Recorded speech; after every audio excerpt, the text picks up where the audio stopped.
Hi, and welcome to Enchantment of Eternity's review for the X Files Miniseries, Episode 6, My Struggle, Part 2. This video is a part of a series of videos where I review episodes of the X Files Miniseries, so I have to give a spoiler warning for the X Files Miniseries. If you haven't seen all of it, you may not want to watch this video, otherwise things will be spoiled for you. So I kind of knew coming into this episode that I probably wouldn't like it very much, and it turned out I was right, as I didn't end up caring for it. And the main reason I knew that this would be the case is because I didn't care much for the first episode of the miniseries, My Struggle, which this, by all accounts, was a sequel for. I didn't make up my mind before I saw this episode. I was really hoping that this episode would be much better than I thought it would be, and that it would make me think better of the whole series as a whole, but that's not what happened. So I actually think it's better to watch the X Files miniseries, or Season 10 as some people are calling it. I think maybe officially it's Season 10, but I still call it the X Files miniseries because, come on, Season 9 was like 14 years ago. Anyway, I think it's better to watch this miniseries if you haven't ever seen the X Files before, or if you have seen it before but it's been a while since you've seen it, because if you have seen it recently like I have, you just notice all the blaring inconsistencies in this miniseries and how it doesn't match up with what came before it at all. And the miniseries essentially rewrites history. And I'm sorry, but I cannot get over that or look past that. And I don't think it's nitpicky or nerdy to point this out. I think it's bad and lazy writing, plain and simple, to be so inconsistent with everything that came before it. But it's not only that. Overall, this episode, along with the first episode, felt really rushed. I say this episode was even worse. They just seemed to rush through the story so quickly in this episode, and therefore it came off as kind of fake, and I wasn't really buying the story nor the character developments that they were trying to make in this episode. But, the episode wasn't all bad. I did like Miller and Einstein a lot more in this episode than I did in the previous episode they were in. Einstein was less annoying and Miller was less incompetent, and it was pretty exciting where Mulder and Scully were basically dealing with the end of the world, with a monstrous virus that is threatening to wipe out all of humanity. It was reminiscent of the best of the X Files episodes, but something about it felt really fake, and it doesn't at all hold up when compared to the truly great mythology episodes of the X Files, and a lot of that had to do with how quickly they rushed through the story. I'm sure a lot of why they rushed through it had to do with the fact that they only had 6 episodes in this miniseries, and they were unsure of whether or not they can continue after it, but still, they should have aimed for a mythology story that was more obtainable within the short time frame that they had. This story was just too vast, and thus it felt really fake, particularly with the scenes of the conspiracy theorists' YouTube videos talking about how everyone was dying from the illness. Something about that felt really 1990s syndicated to me. I wasn't really buying it as realistic at all. And plus, it was outright comical when Scully was walking down the street and this guy takes a road sign, smashes a window, and Scully's like, "No, knock it off!" And the guy actually stops, looks at her, and is like, "You know what? Maybe you're right. I shouldn't be smashing windows." Seriously, I laughed a bit at that scene. It's something straight out of a sketch comedy or a parody, but sadly, that was meant to be taken seriously. But yeah, I'm sorry, but I can't get over how this new mythology takes a huge dump on the mythology of the X Files that they spent 9 years building up. You know, you can tell they try to fit some things in here and there to make it work, but it just doesn't fit. I mentioned in my review for the first episode how the whole concept that aliens weren't involved in the conspiracies and just visited the Earth once in the 40s, and everything since then was just a conspiracy of higher ups in the government using alien technology is pure nonsense, as there were far too many examples where we actually see aliens involved. Be that alien bounty hunters who can shapeshift and bleed acid, to the scary looking alien demons that burst through people's skins like the aliens in the Alien movies. And this episode further supposes that the main purpose of the conspiracy that the Smoking Man was involved in was for this moment where they attempt to wipe out the planet's population, and I'm sorry, but that just does not match up at all.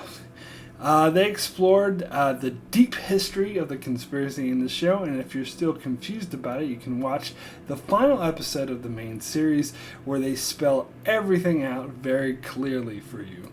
And the main purpose of the conspiracy was to work with an alien invasion that wanted to colonize Earth and wipe out the human race, and the conspiracy pretended to go along with it for the promise of being spared, but really they were working on a vaccine in which to spare whom they wanted to spare. And this conspiracy played out when the alien rebels ended up killing everyone involved in the conspiracy as they tried to thwart the aliens' main plans to colonize Earth. So this episode pretty much says, oh, forget about all that, that doesn't exist, and instead the aliens were just benevolent visitors that these conspirators stole the technology from in order to wipe out the human race with a mega virus, and they only give immunity to a select few. It sounds kind of similar, and they try to use some of the same similar plot points, such as Scully's abduction, the polio vaccines, and the 2012 has started a timeline for the end of the world, but they completely changed the meaning of these things to where it no longer makes sense in the overall mythology of the show. And how the hell can you have a mythology episode if you don't respect the mythology of the show? It's a failure.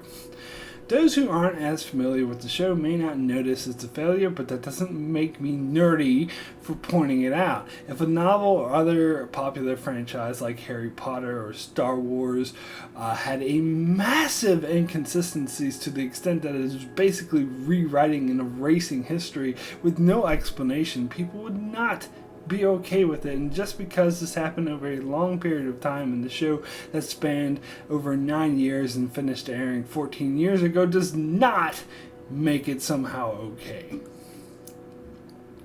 The situation we left off in the final episode of the main series is that there were these alien invaders who have infiltrated the highest levels of government in order to execute an alien invasion that was meant to start in the year 2012.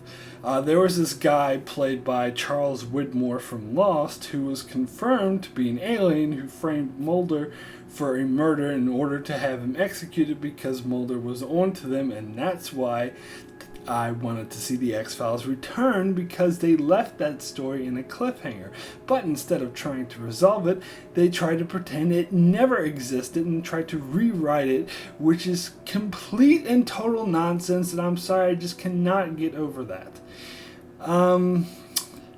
We also see Agent Reyes in this episode. For those of you not familiar with seasons 8 and 9 of the X-Files, Agent Reyes was first introduced in season 8 as a friend of Agent Doggett, who was brought on the show to replace Mulder. However, at this stage, Mulder was still making a lot of guest appearances, even though he was no longer a series regular. However, in season 9, Mulder stopped making appearances altogether, and so they made Agent Reyes a main character. In fact, in season Season 9, it was Agent Doggett and Agent Reyes who worked on the X Files. Scully was just a consultant who would work with them from time to time, and originally the plan was that Gillian Anderson was going to leave the show in Season 10, and Doggett and Reyes were meant as replacements for Mulder and Scully and would become the new leads of the show. But of course, once Mulder stopped appearing and Scully became more of a side character, the show took a massive hit in the ratings, so the decision was made to cancel the show altogether instead. And although I was glad that Reyes made an appearance in this episode because I was afraid they weren't going to mention her at all and pretend she never existed, we still got no mention of Doggett, by the way. I really hate what they did with her in this episode. First of all, she never had any dealings with the cigarette smoking man before, as she joined the show after his supposed death. I mean, we later find out he was alive the whole time in the finale, but she never had any dealings with him. Plus, I totally don't buy that she would go along with the smoking man's plans in order to survive this Holocaust. She would have done whatever possible to stop this disaster, even if it meant her life. She would have went to Mulder's and Scully with this information. She was a fully fledged member of the X Files, so having her behave this way is the same as having Scully or Mulder behave this way. In other words, they completely destroyed her character. And finally, let's get to the cigarette smoking man. I stated earlier my displeasure at the mention of him still being alive, as in the finale, we saw him blown up by a missile shot from a helicopter at point blank range. In fact, we literally saw his skull explode on screen. And Chris Carter said in an interview that the explanation they came up with would fit with what happened in the finale, to which I expressed a lot of skepticism over, and it appears that skepticism was totally justified because the explanation was total nonsense. Oh, they had to reconstruct his body and he wears a mask. He's actually really disfigured underneath. Bullshit!